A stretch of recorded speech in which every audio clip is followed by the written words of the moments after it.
Now, I'll bet you want your home to feel consistent, not to look like each room was decorated by some random eccentric. Taking a unified approach creates flow within a space. In a smaller property, using a limited colour palette helps rooms to merge, and this gives a greater overall sense of space. However, this doesn't mean that one room can't be much more colourful and another one more restrained. My name is Julia. I teach interior design online at Recipe for a Room, where I share professional ways of working, shortcuts, tips and tricks with zero fluff. In this video, I'm going to share how an interior designer would think big picture about colour throughout your home, not just looking at one room at a time. I'm going to start by giving an example of a neutral palette. I always plan colours by thinking literally on plan, by considering the whole property at the same time as I'm thinking it through room by room. Starting with a target palette of colour that's just right for a particular client, we begin to discuss which rooms could be darker and which should be lighter. Now, the orientation of the property, the direction that rooms face, obviously plays a role.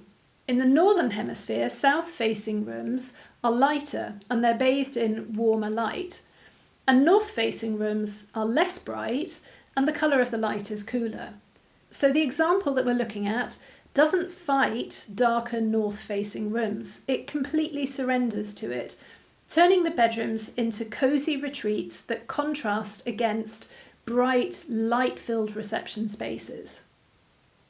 In this exaggerated example, the architectural principle of compression and release is put to play. Arriving guests are funneled, they're kettled through a dark entrance hall, and they experience a dramatic contrast emerging into the bright, light living and kitchen areas. This trick emphasises light and airiness. The dark shades used elsewhere in the flat are introduced in the details, so for example, perhaps cushions in the living room.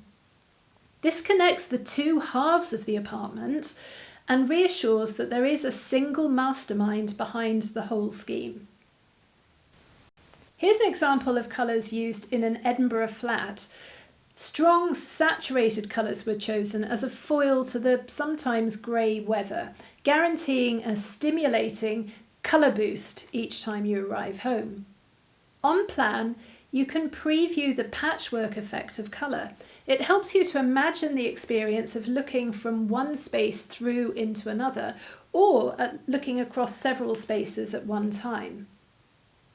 In the Edinburgh flat, the whole thing is knitted together by the furnishings. These draw colour from the complete palette, and they reference other rooms. So, for example, in the dark blue sitting room, the yellows and oranges of other parts of the flat are represented in upholstery and cushions. So despite rooms being very different hues, to some degree the whole palette is present everywhere. What was the logic for the use of the strongest, boldest colour? It's used in transitional spaces, shown here highlighted in yellow. In this case, these include the first impression spaces. So transitional spaces are areas that you don't hang around in, that you move through quickly. You might not want to sit for hours in a bright orange sitting room, but you can absolutely love your bright orange larder or guest loo. When it comes to colour, maybe you like restrained greyed colour. Perhaps you like really bold, saturated hues. And of course you can have both. You could use pops of accent colour in otherwise muted, neutral or white rooms. So I recommend that when you're planning paint colours for your home, you consider the whole thing as one interlinked plan. And you use the following 5 pro tips to get the strategy for colouring your home just right. My first tip is that there's a logical, consistent reasoning that you can explain behind the palette for the whole home. My second tip is that you've considered the orientation of the building, which rooms are going to be bathed in warm light and which in cool.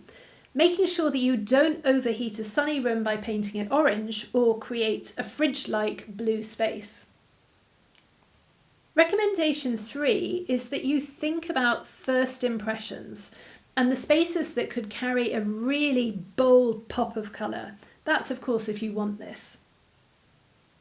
Recommendation 4 is that you're intentional in the approach that you take to naturally dark or naturally light rooms.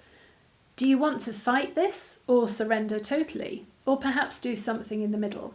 The important thing is to be intentional. And finally, my 5th recommendation is that if you do choose a variety of different colours, that within each space you drop subtle references to the colours that are being used in other rooms. This will make sure that the whole thing feels united, considered, confident and clever.